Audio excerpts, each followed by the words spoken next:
At Thanksgiving, Dad said coldly. You're a leech. November, it's your last month here. So I packed bags, ended all the bills, and left without single word. And next day, he showed up knocking at my door. Thanksgiving at our house was always a mess. Not the fun movie-type chaos with flour flying and cousins laughing and a dog stealing. The turkey. A real mess, emotionally, spiritually, existential. The kind of mess where your dad slams the carving knife down, like he's negotiating a hostage situation with the stuffing. The kind of mess where people don't say grace. They say things like at least someone remembered to bring something. For as long as I can remember, Thanksgiving was less about giving thanks and more about taking digs. And this year was my turn. Let me rewind a little. My name's Sean. I'm 26, a full-time HVAC technician.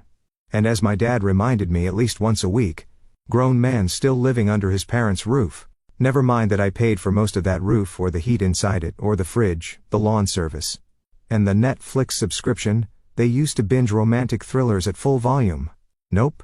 To Dad, I was just the leech, the guy who came home at 7 p.m. covered in insulation, dust and motor grease, holding 2 bags of groceries and a 6-pack of real freeloader.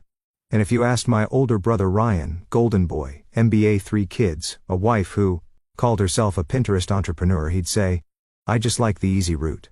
Ryan's easy route included bouncing between jobs, racking up debt, and calling mom for emergency vendors twice a month. But sure, on the leech, what stumped the most wasn't the insults. I'd grown callous as to those. It was how normalized they become a few months back. When I fixed the bus today, see before a heat wave, Dad just nodded and said, least you could do. And when I covered the $260 power bill, because Ryan forgot, Mom whispered, you are so reliable. Like it was a dirty secret. She wasn't allowed to say out loud. When Thanksgiving rolled around, I already had my shields up. Table was stacked turkey, green bean casserole, cranberry sauce from Akin because Ryan liked the ridges, mashed potatoes, rolls, all of it. The family sat around like a Norman Rockwell painting that had just barely survived a house fire. Ryan toasted first, something about family legacy and resilience and how we all lift each other. He even had the nerve to raise his glass in my direction and say, even Sean who lifts air conditioners. Everyone laughed. I chuckled too, like I always did. That's when Dad stood up, fork in one hand, wine, glass in the other. He cleared his throat and said, let's toast to one more thing. I braced. He looked right at me, not through me like usual at me to Sean. He said, the leech. November is your last month here. Time to grow up. Then he took a sip and sat down like he just announced dessert. No one said a word. Even the mashed potatoes got cold. Mom looked at her lap like it was suddenly fascinating. Ryan fake coughed. My niece asked what a leech was. His wife said, it's a type of worm, sweetie. I didn't flinch, didn't yell, didn't cry. I cut a slice of turkey, ate it in silence and said, pass the gravy please. Because if there's one thing I learned after all these years in that house, that emotion was weakness, and weakness was just more ammo. But inside I was boiling. Not because he told me to leave, because he said it like it was a gift. Like I should be grateful. He waited until after Thanksgiving to toss me out. Like I was a failed guest overstaying his welcome, and not the one holding the place together behind the scenes. I stared down at my plate, and quietly made a decision. I would not give them a scene, no yelling, no slamming doors, no pleading for respect. But I'd give them something else, something they weren't ready for. And that would start the second that wine glass touched the table. The next morning, the house was quiet, too quiet. No blender grinding, Mom's kale smooth, these. No Ryan yelling at his toddler for finger painting the cat. No TV blasting true crime documentaries at 6 a.m., just stillness. I laid there in bed, staring at the ceiling, playing Dad's words like a song I hated but couldn't skip. You're a leech. November is your last month here. So specific, so clean, so final. He said it like it was the end of a work contract. Like I'd been freeloading office snacks and overstaying my welcome in the staff lounge. But here's the thing about being quiet for too long. Eventually you learn how to leave without slamming doors. I got up, brushed my teeth and started making mental checklists, not dramatic ones, not the kind you post on Instagram with a teary selfish and some starting over black heart caption. No, I made the kind of list you make when exactly what you've contributed, exactly what you're about to remove. First on the list, Wi-Fi. The entire family, including Ryan's kids, lived online. I logged into the account, the name on the billing profile, mine. The router blinked at me from the hallway like it sensed betrayal. Cancel effective tonight. Next utilities, water, mine, electricity, also mine, gas. Take a wild guess. Turns out when you are just a leech, can still cover $600 a month in basic survival.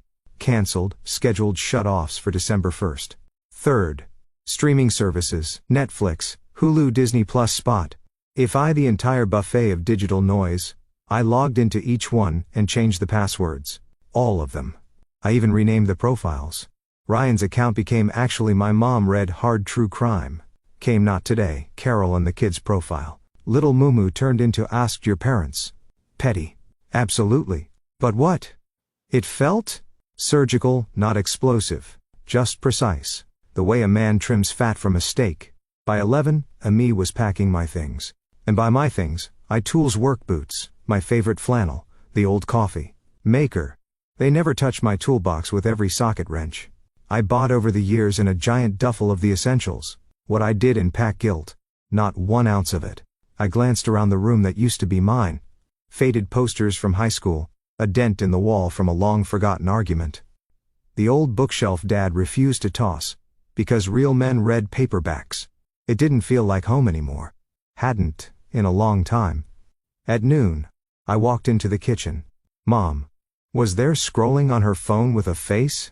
Like someone just told her the cranberry sauce was discontinued forever. She looked up. Sean, are you really leaving? Her voice cracked like she hadn't just let Dad toast to my eviction over sweet potatoes. I didn't answer. Just set my keys on the counter. Can we talk? Still nothing? She stepped closer. You don't have to make this into a thing.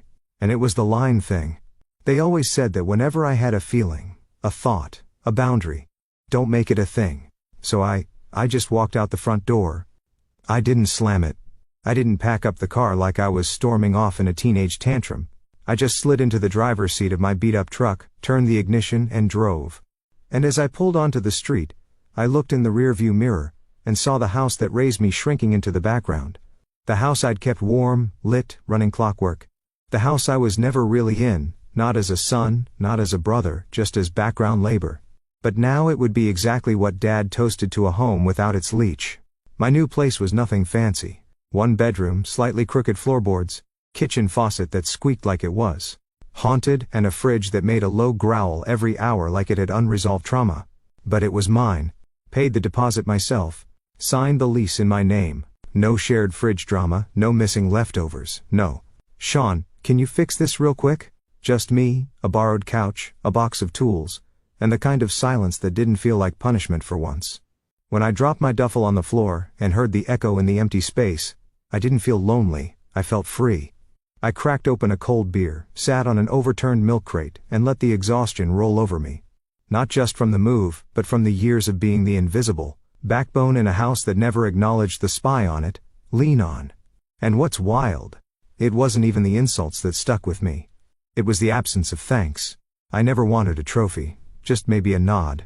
Hey, appreciate you covering the power bill. Thanks for fixing the dryer before the guests came. You didn't have to pay for Ryan's overdraft, but thanks.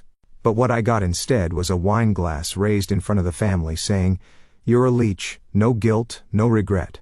Just me and the angry fridge." And I liked it that way. I was barely 2 sips into the beer when my phone buzzed. Mom, 6:43 p.m. Can you check the Wi-Fi settings? Something's off. I stared at the screen and laughed out loud, like a proper sitcom character laughing into a can of beans. Check the Wi-Fi. Sure. Let me just remotely enable the internet that I canceled with extreme precision less than 24 hours ago. While I'm at it, I'll toss in a free HBO subscription and a handwritten apology note from Elon Musk. I didn't reply, not because I was being dramatic, but because explaining myself would have made it feel like I owed them a reason. And I didn't. 8:15 p.m. again. Sean, your dad can't get the fireplace going. It's freezing. Ryan said it's something with the pilot light. Can you just swing by real quick? I leaned back on the crate and smiled at the ceiling. They thought I left with my bags. They didn't realize I also left with the knowledge, tools, the invisible glue.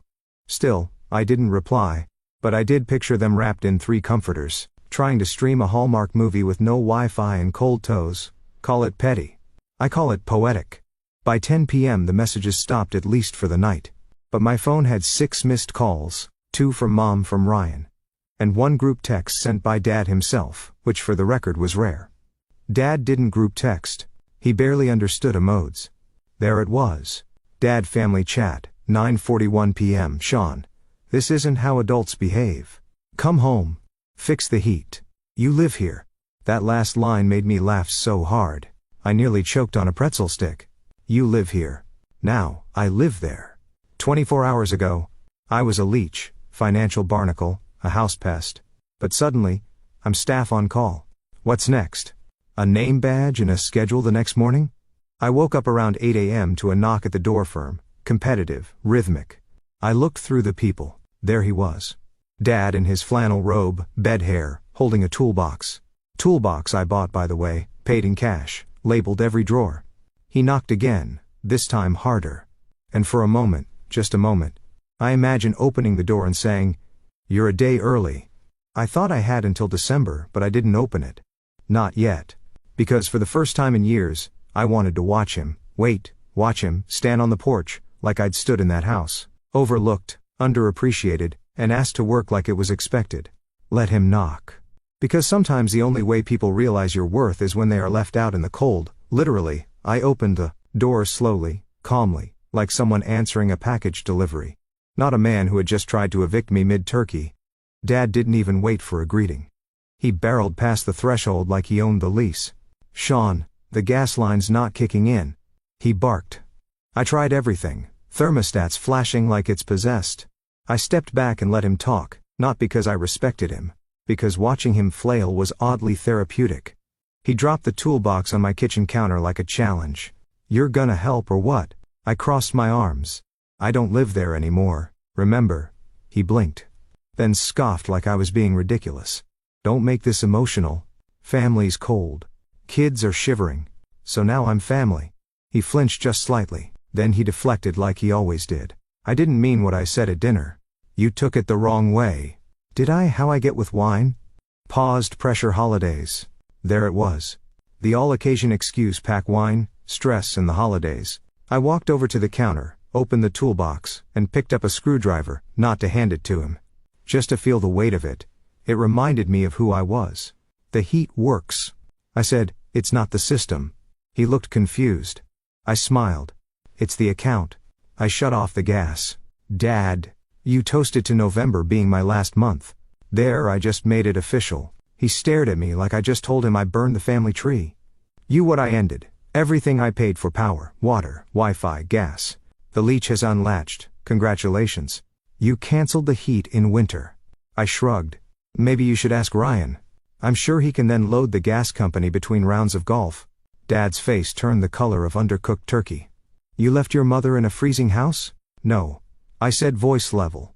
"You did when you raised a glass and called your own son a parasite in front of her. You did when you made a joke out of me for years and expected me to just keep smiling and fixing things like a ghost in the walls." He started to speak. I held up a hand. "I'm not angry, Dad. I'm not even bitter. I just finally took your advice. You said November was my last month." I listened. We stood there locked in the quiet standoff that only families can create. 1 part guilt, 2 part stubbornness, 1 part unspoken regret. He tried again. "You think this proves something?" "No," I said. "I think it ends something." He didn't yell. He didn't beg. He just picked up the toolbox slower this time.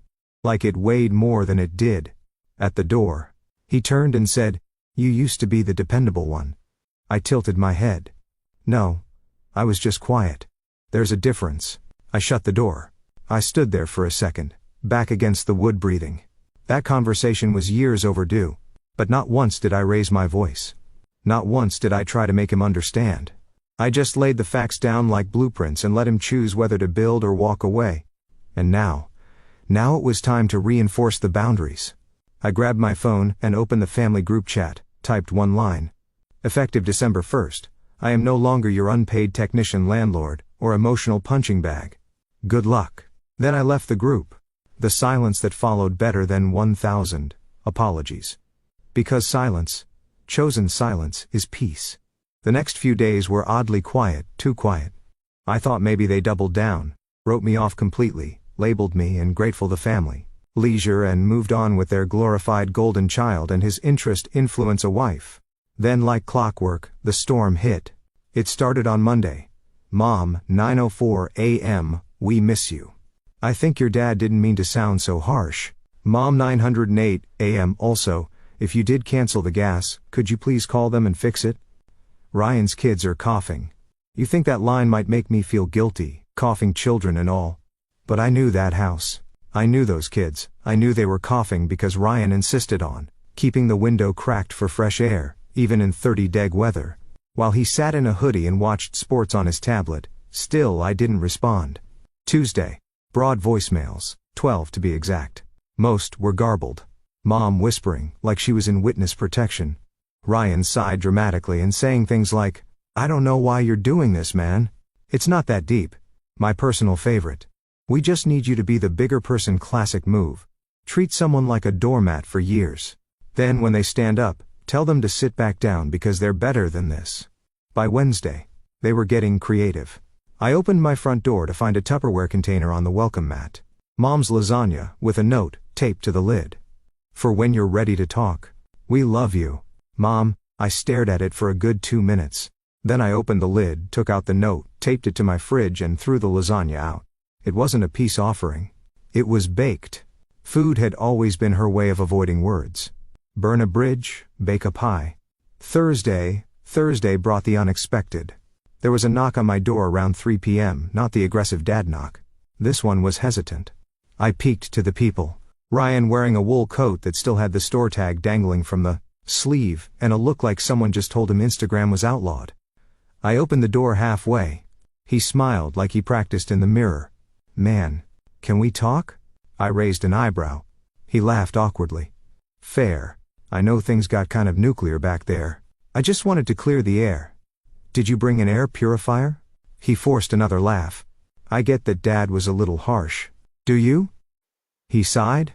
Fine. He was a jerk. But you canceling all the utilities, that kind of hit hard. Kids aren't my responsibility, I said flatly. He held up his hands. I know, but Mom's been crying and Dad hasn't been sleeping. The house is cold. The Wi-Fi is down. They are actually talking to each other now, which is horrifying. That made me smirk. He took a breath. They won't say it. They need you. And honestly, so do I. I tilted my head. That's interesting. Because when I needed this family to just respect me, I got a toast, calling me a leech. Yeah, Ryan muttered, looking down. That was low. There was a pause. Then he looked up with a different expression. I came here because I have an idea, a real one. Not some, let's hug it out nonsense. I crossed my arms. What if we started something together? A business. I blinked, kept going. You've got the skills, HVAC repairs, all that stuff. I've got marketing. I can build a brand, make us a site, maybe even a YouTube channel. You want to go into business with your Leech brother. I want to go into business with the guy who's clearly the only adult in the family. I wasn't expecting that. Not the pitch, not the look in his eyes, not the tone. And for a second, I actually considered it. But first, I needed to test something. I opened my phone, pulled up the old family group chat, and typed one thing: who paid for Ryan's last startup attempt. Typing bubbles appeared, then disappeared, then appeared again. Mon, we all chipped in. Dad. Does it matter? Ryan? I looked at him, and smiled. Thanks for the offer, but I'm not starting anything new. I stepped back inside, not until I finished ending everything old. I closed the door. Friday morning, I got a call from a number I didn't recognize. I let it go to voicemail. Didn't think much of it until I saw the transcription. Hi, this is Amanda from First West Energy. I just wanted to confirm the unpaid balance for account ending in 8307. We've received notice that services were terminated by the primary account holder. If you have questions about reconnection fees, feel free to. I stopped reading primary account holder. That would be me still.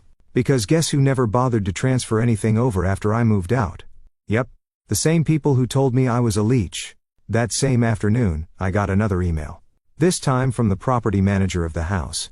My parents lived in subject. Pending utility liens. Turns out the property's utilities weren't just overdue. They were flagged. Since everything was in my name, the system couldn't automatically transfer anything over without my signature. If they wanted the lights back on legally, they needed me not emotionally, not symbolically, legally. I'll be honest. I laugh out loud in my sad little kitchen over instant ramen. I cackle like a Disney villain on a budget. That weekend the calls tripled: Ryan, Mom, even Dad. I stopped reading the messages, but I noticed the tone shift. Gone with the sarcastic digs, gone with the guilt trips. They were replaced with something new: panic. Sean, please just sign the paperwork. Your mother is stressed out. We're trying to resolve this peacefully. Why are you being so cruel? We didn't mean it. That, right? You were always so dependable. We need that again. That last one stung a little, because it was true. I was dependable. I showed up. I paid, I fixed, I filled the fridge. I changed the filters. I caught the bills they dropped and never mentioned it. The one time I needed them to stand up for me, they let me get humiliated over stuffing and cranberry sauce. So now they got silence. On Sunday, I finally got a knock at the door again. Not Dad, not Ryan, not even Mom, it was my aunt. And Melanie, the only one in the family who ever asked how I was doing without making it sound like a joke.